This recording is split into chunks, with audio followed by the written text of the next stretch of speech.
And it's a fair amount of work, but it's not, we now know what we need to do in every state and what it would cost and how we do it. So it's really about pulling the trigger if we decide we want to do it. When would you have to do that?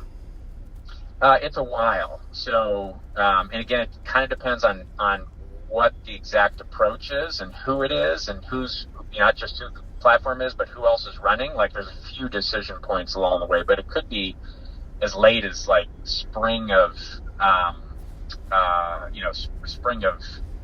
2000. What would be the latest? Well, my question is, would you have to make that decision to pull the trigger of being on the ballot before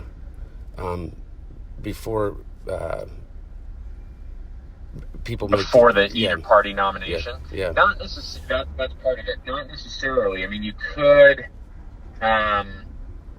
You can pull it late. I mean, we could pull the trigger, and this. I mean, we can pull the trigger on getting something in place on these different ballots. And again, it depends by state, where we wouldn't even have to have necessarily a specific candidate, but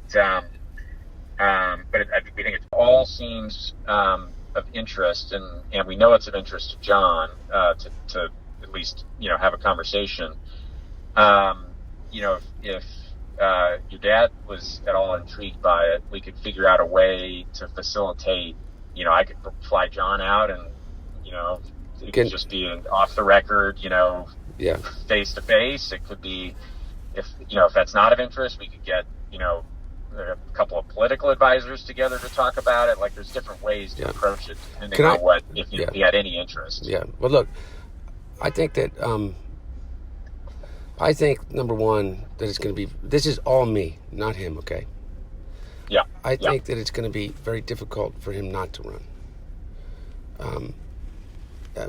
Because I think that whether it's the party or whether it's people like you, to tell you the truth, Greg, the overall objective here is to stop not only Donald Trump, but to stem the tide of what Donald Trump represents in the political process for the future of this country, which to me is way more dangerous than I ever thought that it possibly could be.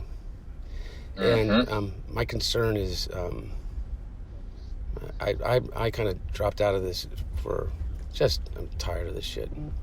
But but I think it's kind of almost unpatriotic not to be back into it, particularly related to my relationship with somebody that actually could change it. And so I think the danger of he and John having any discussion right now is emboldening the supporters of those, we'll call them, for lack of a better phrase, fringe candidates. Because they are no longer fringe candidates in the sense of they can win nominations and they could potentially become president. And so they are they're legitimate candidates, as Donald Trump has proven. And so I think for him right now to have that discussion is premature, particularly when he hasn't even announced. But between you and me, and but I don't think any secret, my dad's entire career has been about fulfilling the service that you're asked to fulfill, based upon the way that you lived your life in terms of doing that, getting up and doing what needs to be done. I don't know how he doesn't, except if there's some kind of. But by the way, he has more energy than literally, he's doing like 3 to 5 events a day for candidates from Florida. Right. He's in Buffalo right now, and whether he's running or not, he'd be doing it. So I can't keep up with him. That's not a joke. But seriously, Greg. It's all. My whole life. It just is so demoralizing because I'm in good shape, man. I swear. Right. Well, these guys, there's certain, as we know, there's certain. They're just sort of born to be politicians, and they feed. They get energy off of it. It's not draining. Obviously, it gets draining at some point, but it's more of an energizer than a drainer. Yeah. No, you're right. anyway, regardless of all that issue, I think that he proved to people that that's not an issue. But I think that obviously, if you're able to do this in the traditional way, I think that the entire, there's a nonpartisan or even a partisan but moderate coalition that forms that allows him to win it all. That's my opinion.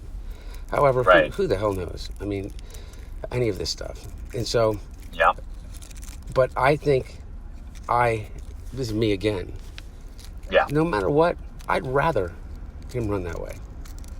I would rather, I think for the country, I think that it would be an opportunity to actually start to heal these divisions.